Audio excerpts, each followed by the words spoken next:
Yes, we're in the Rose Garden where the sun is shining once again and the Prime Minister's with us. Good morning, Prime Minister. Good morning. Nice, cheerful, bright weather. Cheerful, bright people getting ready for the Olympics.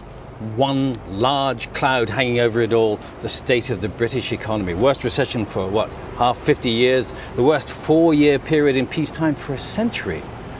They're very disappointing figures, and there's no doubt about that. I mean, I think one of the things they show is the extent of damage that was done to the economy in the boom and bust years. We were the ones with the most over-indebted banks, the most over-indebted households, and we had the biggest budget deficit of virtually any country anywhere in the world. It takes time to recover from that, but we've got to do more. We're going to roll up our sleeves and do everything possible to get business going in Britain, to get housing going, to get jobs going. I mean, one of the points I would make is, if you take the last 2-year period, yes, of course, the GDP figures have been disappointing, but we have created 800,000 new private sector jobs. In terms of, obviously, we've lost some public sector jobs, but overall, there are 500,000 more people employed in our economy than 2 years ago. Over a similar period, Spain has lost 1 million jobs. So it's very tough. There's a lot more we need to do.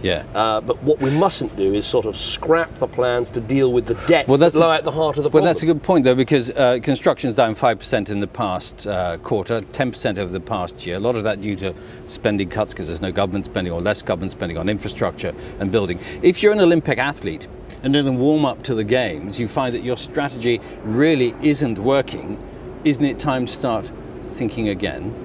Well, first of all, we will do more to help construction and housing. Actually, the cuts we inherited from the last government, we changed them to make sure we did more on the investment side, and actually that's why we've taken so much tough action to deal with welfare. And here we are at the Olympic Games, where we're delivering, on time and on budget, the biggest construction project in Europe. Now that's nearly over. The next biggest construction project in Europe is Crossrail, currently being bored under the centre of London. Again, a government investment that we've given the green light to. So we are making investment a priority, but because we're able to borrow money at less than 2%, we can use the strength of the government's balance sheet to promote and encourage investment, which is part of what today's about, having all these leading businesses and business leaders and also leaders from around the world coming to London to advertise the United Kingdom as a great place to invest and do business. But what can you offer them to entice them to spend their money here? Oh, I think we have so much to offer. We have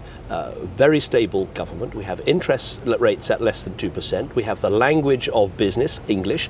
We have the time zone between America on the one hand and the Far East on the other. We've got the best universities in the world, incredibly friendly business environment, some of the lowest business tax rates available anywhere in an advanced country, which we have cut to make doing business here more attractive. We've got brilliant British companies that they can partner with. Last year, more businesses were set up in Britain than in almost any year in our history. We're a very entrepreneurial country. I can even offer them some good weather today. so far. I think it's a great place to do business, Britain, and I'm really going to be flying the flag for Britain and for British business and to come and locate and invest here. And also, we've got access to Europe's markets, but we're not in the euro, which is a very advantageous position to be in. Moving on to the Games itself, huge kerfuffle over security and some real concerns there. The armed forces then have been drawn in and they're doing a very effective job so far. However, if there are 20,000 fewer troops in future, as there will be, I mean, some of the people doing security checks may be out of a job soon, with 20,000 fewer troops around, they won't be there in future to bail us out if we got into a similar problem, would they? Of course.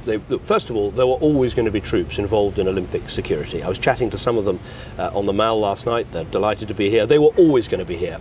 What's happened is because G4S let the Olympic Organising Committee down, we had to bring in more troops. They're doing a fantastic job. I want to say on the record how much we thank them and their families for the work that they're doing. But be in no doubt, when we have an army of 80,000 regulars rather than 100,000 regulars, we'll still be perfectly capable of doing things like what we're doing at the Olympics. And we should also be clear about something else. The overall size of the army under our plans is going to be broadly the same, because of course the territorial army has been massively underinvested in, our reserves, and we're going to make sure that goes up to 30,000. We've earmarked £1.5 billion to spend on the reserves to get them up to strength so that we have 80,000 regulars, 30,000 reservists, and of course that's actually probably a better structure and more like other countries for the future of our armed forces. Having the Games here, it's a hugely impressive operation over at the Olympic Park and all across London and all the other venues. It's a tremendous organisation. There have been very little criticism of that. However, the expense, it is enormously expensive.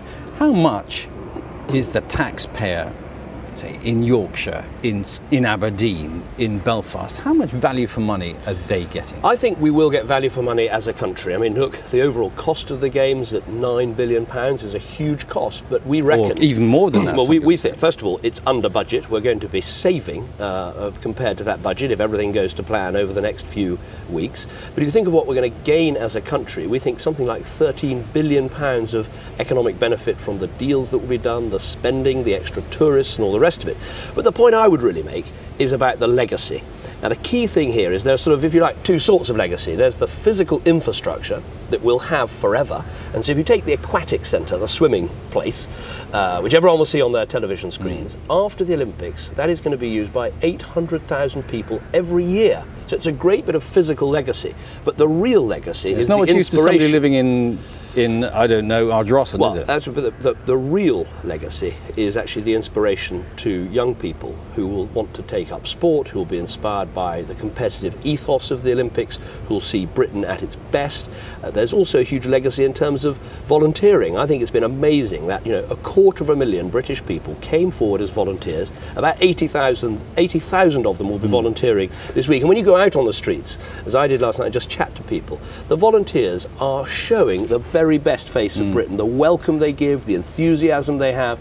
People are going to be looking at our country in the next few weeks, and I think are going to see a really inspiring sight. Yes. And that's about a people's Olympics, not a government Olympics. Yeah. But in terms of ordinary people, there's a fair amount of resentment at the advertising police, if you like, the sponsorship police, when they come down on some butcher in Weymouth for putting up 5 rings of sausages or another baker's display of bagels in the form of the Olympic rims. That's a bit nonsense. I think we need some common sense here. I mean, first of all, you can see why the Olympic organisations, they do need to sort of protect the brand. You can't have any number of people sort of just taking the branding, and you don't want to be have people all over the place selling things in an unlicensed way. So you can see the reasons for that. But obviously you need to have a bit of common sense in its application, as others have said. But just going back to the United Kingdom point, because one of the things I'm going to do in the next few weeks is go to Scotland and Wales and Northern Ireland. There is Olympic benefit to all the nations of the United Kingdom. The enthusiasm's there. I think we saw during the torch relay, I think now almost 12 million people have seen the torch directly. It's coming to Downing Street today, which the family's quite excited about.